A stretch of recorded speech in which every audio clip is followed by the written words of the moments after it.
So you never know. We keep finding films that have been lost.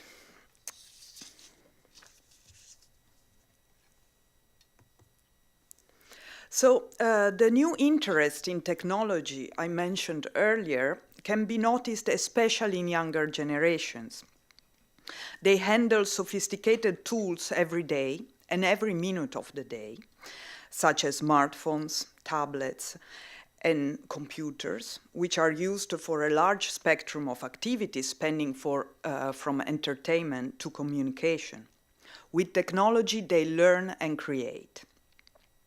In my view, this phenomenon is redrawing our relationship with technology and making many more people curious about technological tools than it was ever the case in the past, when most people would easily withdraw from trying to understand how technology works.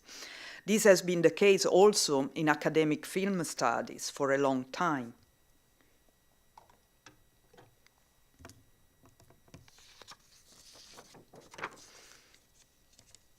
As for our longing for materiality, in a time when digitization has become so pervasive, we probably perceive a stronger desire to be in direct contact with objects, especially historical ones, and with their material qualities. This phenomenon has been defined as the material turn within various disciplines and is becoming an important new stream within media and film studies. As media theorist W.J.T. Mitchell put it, I quote, "The age of disembodied immaterial virtuality and cyberspace is upon us, and therefore we are compelled to think about material objects," end of quote. This new longing for materiality significantly contributes to our fascination today with obsolete technologies. For film, such obsolete technologies include the early color techniques we will talk about later with the project Fantasia of color in early cinema, but also the Ultra Panavision 70 format that has been chosen by Quentin Tarantino for his last movie, The Hateful Eight. And more in general, the recent growing interest in celluloid by filmmakers, artists, and audiences alike.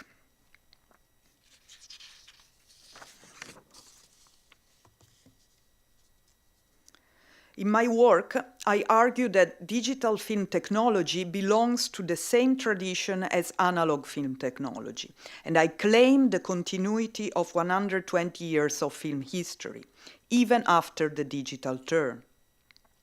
The very name digital film clearly highlights the materiality that digital films still share with their analog predecessors, a characteristic of digital film that is too often overlooked. In fact, the term film had lost its contact from its original meaning, that is a thin, flexible sheet or coating, already in the past century when synonyms such as movie and many others started to be used as well. What is so beautiful and unique about the word film is that it refers to the medium's materiality, which is one of the levels at which the science of film continues to operate also in today's digital film culture, a material level that most people never directly access and thus fail to recognize.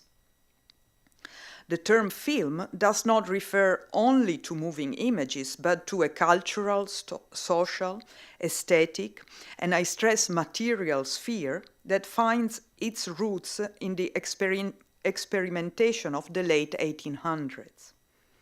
It all started with a flexible film of celluloid covered with a layer of silver emulsion. At that time, most people could not access such material layers, much in the same way that audiences do not have a direct access today to the binary codes on the digital film carriers. However, everybody understands that there are material things that in one way or another are necessary to support what we see on the screen. Such awareness has been at the basis of the development of film heritage as a science.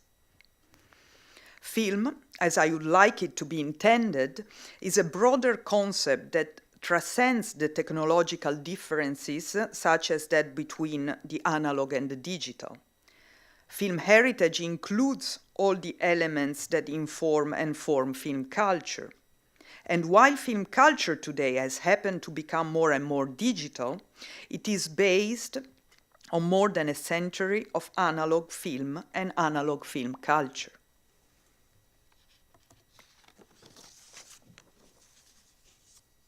So let's move now to the Exposing the Film Apparatus project and book.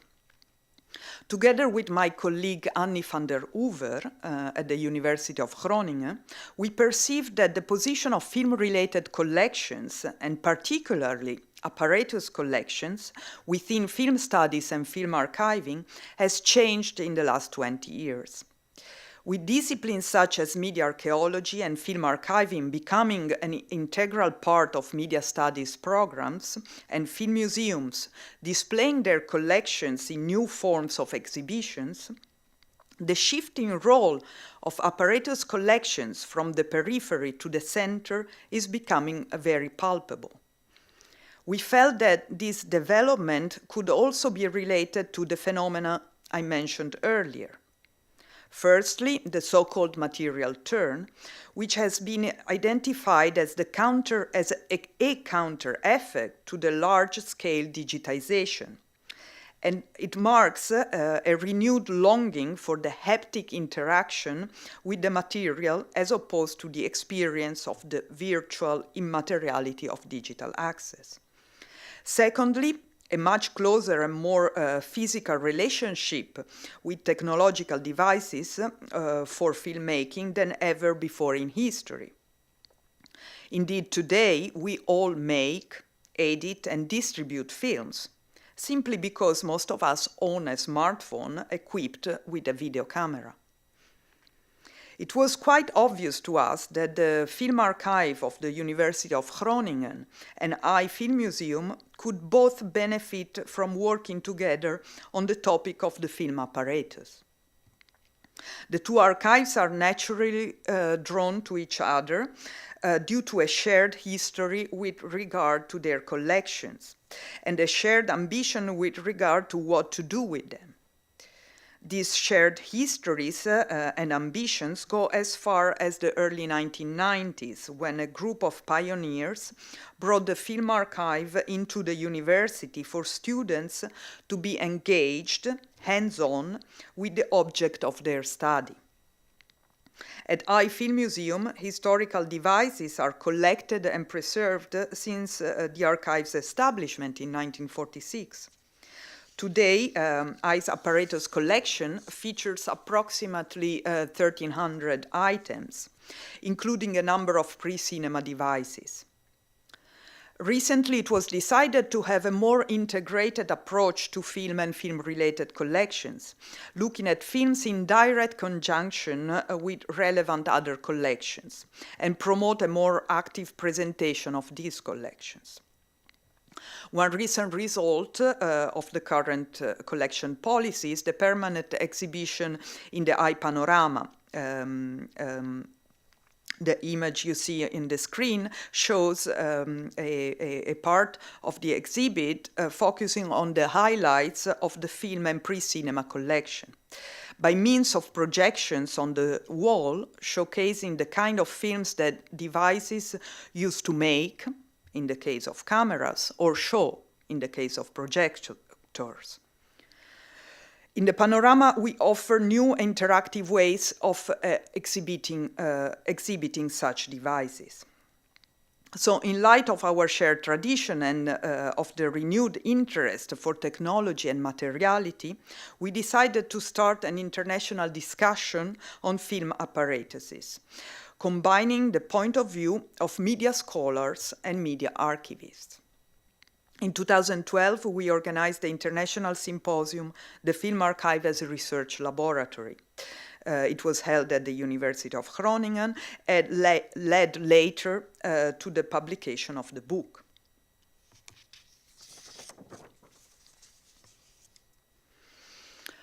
The book offers reflections on media apparatuses by experts from different perspectives and disciplines. The contributions in this book focus on 29 different devices from the pre-cinema to the digital era. Together, they present a crossover of media technology, film, video, and digital, touching on both image and sound. Production phases, recording, post-production, distribution, and projection. And dimensions, 2D, 3D, full immersion. Each contribution is introduced by a full-page photograph of the apparatus under discussion, its technical description, and a theoretical perspective from which the apparatus is analyzed.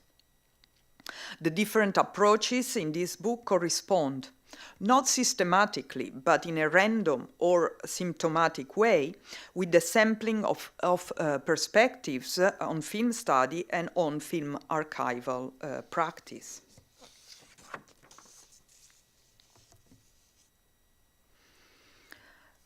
Some film archivists and curators have chosen devices from their everyday practice, as in the case of film curator Martin Kerber, discussing the Geyer record film printing machine, which is a rare and obsolete post-production object held by the Deutsche Kinemathek.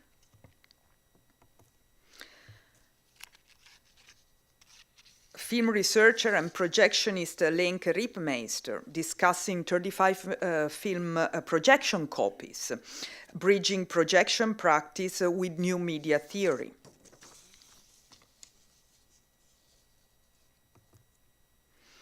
Others have chosen devices that already have an important place in their specific field of research.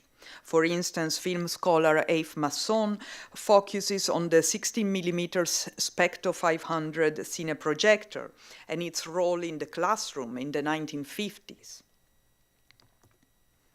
Early color film expert Joshua Yumibe writes about the Pathé Frères stencil cutting machine, dated from around 1909. He focuses on aspects of hybridization typical of stencil-colored images that combine mechanical, manual, photographic, and animation techniques.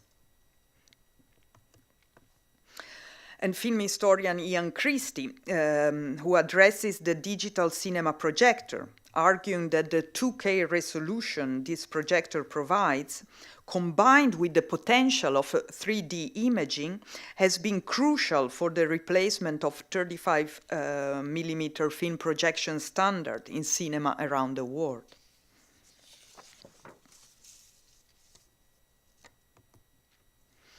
In the book, we followed an organizing principle for the essays that would directly relate to the materiality of their topics, as if it were a collection of objects placed in different archival vaults based on their material characteristics. For instance, size. As you can see, maybe it's too small, on the screen, the essays are organized in 3 sections. The first one, small and portable, from the iPhone, discussed by Roger Auden, to the Edison Ideal Kinematograph, analyzed by Gert-Jan Harkema and Amanda Dupreez. The second one, medium and not easily portable, from the 16mm Specto 500 cineprojector Yves Masson focuses on, to the DLP digital cinema projector, in Ian Christie's contribution. And finally, the third one, large and not portable, from Martin Kerber's topic, the Geyer record film printing machine, to the augmented reality installation discussed by Nana Ferrouf, which comprises an entire city square. In the first category, small and portable, visual media scholar Martin Beugnet discusses the 1900 Debris Parvot camera, introduced in 1908 as a compact 35 millimeter camera. She discussed it together with the iPhone 4, introduced in 2009, and the first one with a built-in video camera. Beugnet analyzes the two apparatuses as they are portrayed in the award-winning online film Untitled by Daniel Zollozzi. This film was made in 2012 for the online competition Celluloid Remix. That was an initiative of EYE Filmmuseum. And I would like to show this short film to you tonight as a form of conclusion of my part of the talk on exposing the film apparatus. So if we can dim the light, we can enjoy the film Untitled.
So I would like to talk now about the publication Fantasia of color in early cinema and its background. The book was published in 2015 by Amsterdam University Press. It is authored by Tom Gunning, Joshua Yumibe, Jonathan Rosen, and myself. It contains 250 full-page frame scans made directly from original colored nitrate frames at approximately 5K or 4800 dot per inch resolution, 4 essays, and an annotated filmography.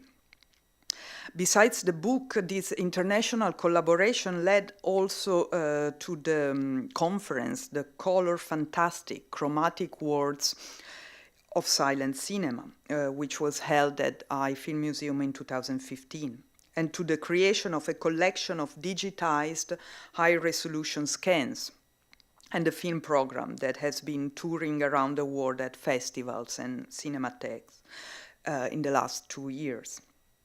I would like to show you now a short teaser that Jonathan Rosen made for the book, just to give you a visual impression of it.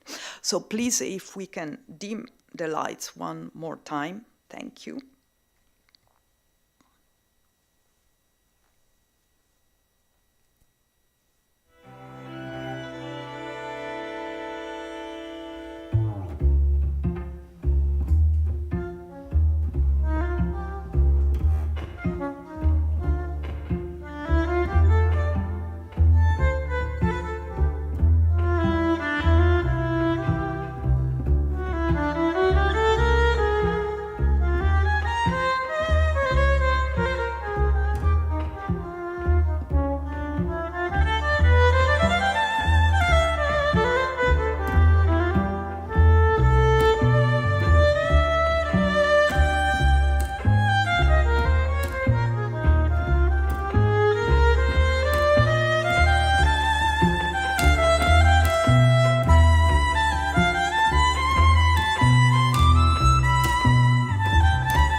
So I like to think that this project started about 20 years ago when Tom Gunning and I first met at the Amsterdam workshop on color in silent cinema held at the Netherlands Filmmuseum, which is today EYE Filmmuseum, in 1995.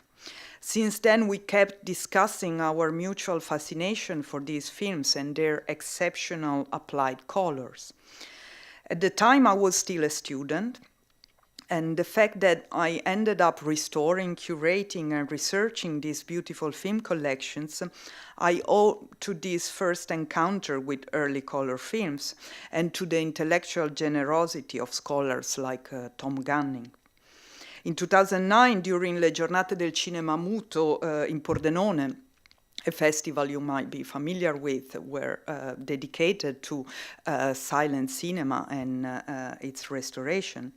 Tom discussed his idea for an illustrated book on early color cinema with Joshua Yumibe and me.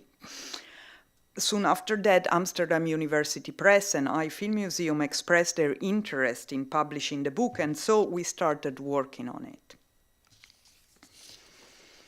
In my essay in the book, I focus on the archival life of early color films, that is, the different ways in which these films have been restored and presented during the past 30 years, and on the new possibilities that are emerging today with digital tools. As for the choice of enlarged high-resolution scans of single frames, I argue that this specific presentation form addresses the current increasing demand for access to film heritage. Furthermore, it offers a much closer access to the original film material than any screening in the cinema or on a computer monitor could allow, as it is at higher resolution, and it is still.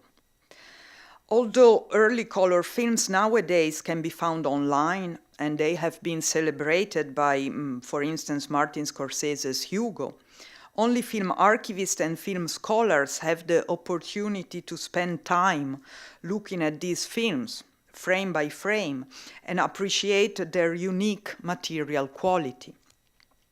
With this book, we aimed at making this experience possible for everyone. As you can see from the images on the screen, this book has been a truly collaborative effort from the start. Besides Tom Gunning, Joshua Yumibe, and myself, Jonathan Rosen soon joined the project. As a painter, illustrator, and animator, Jonathan brought a very important and different perspective on these film images. I believe that his perspective has greatly contributed to realize our ambition of reaching not only film researchers and archivists, but also visually curious readers at large. Elif Rongen-Kainakci, the silent film curator at EYE Filmmuseum, has been our invaluable guide into the riches of the collection from the start, and has compiled the book's annotated filmography. To film researcher and nitrate expert Guy Edmonds goes the credit for the beautiful high-resolution scans that were made directly from the colored nitrate original frames. Finally, the close collaboration between book designer Laura Lindgren and Jonathan Rosen has led to this beautiful publication.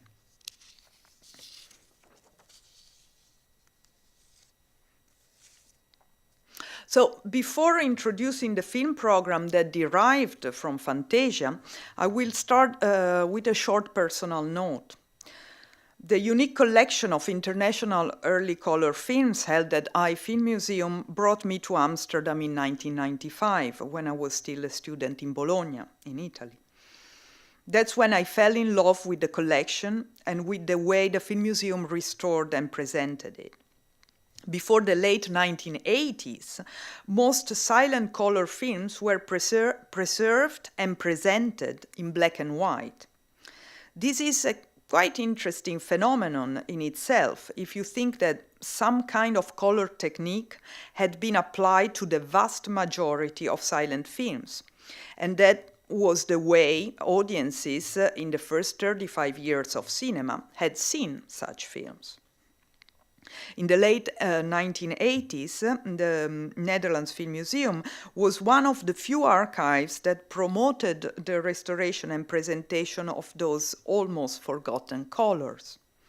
The focus on the original colors of silent films marked a turning point in film archival practice, as from that moment on, restoring the original technical and aesthetical aspects of films has increasingly become a priority for the whole film archival community.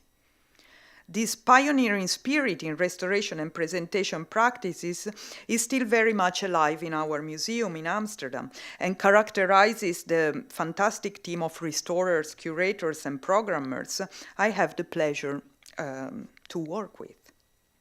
I believe that the restorations we will screen in a moment, as well as a publication like Fantasia of Color in Silent Cinema, are examples of that spirit. So now a few words about the films in the program. This program has been compiled based on just a small selection of films from the EYE collection that are illustrated in the book. Some of the restorations are quite recent, whereas others are older photochemical restorations. All have been digitized, and you will see them as a digital projection. Some of the titles are unique. That is to say, the only surviving elements is the one held in our collection. That's the case of Les Parisiennes, an image on the screen now. Les Parisiennes is a mutoscope biograph film from 1897, hand-colored. Also unique is Meals in Joy and Sorrow from 1912 by Alfred Machen. Actually, I should add that even titles that are not unique as other prints of the same film are held in other collections, they are always unique in terms of color, as very often the same film had been colored differently, and the way the colors have faded and deteriorated in the past 100 years has led to a very different color effect for each different print. So the films we restore today all look different. I would like to conclude by telling something about the different color techniques that you will see in the program. This is for those of you who are not familiar with them. There are four typical techniques used in silent cinema to add color effects to the image. First of all, hand coloring, the earliest. Examples in the program are the films Les Parisiennes on the screen now and Les Six Sœurs d'Ainef from 1902. Another one is the stenciling technique, which is a more sophisticated way of applying color to a black and white film. It allowed to apply up to 6 different colors in the same frame. Examples in the program are L'Album Merveilleux from 1905 and Dutch Types from 1912 in this slide. With tinting, a uniform color was applied to an entire scene, as in Buonasera Fiori from 1909 in this slide. Finally, toning, which is a technique that allowed turning the silver in the emulsion in a color. A typical example you might be familiar with is the sepia toning of old photographs. In this frame, you see an example of blue toning. This is a frame from Santa Lucia from 1910, unfortunately not included in the program, my fault. You will also see a beautiful combination of blue toning and pink tinting, as shown in this scan from Meals in Joy and Sorrow. So at this point, I'd like you to enjoy the program, and I'll be back here, and it will be my pleasure to take your questions.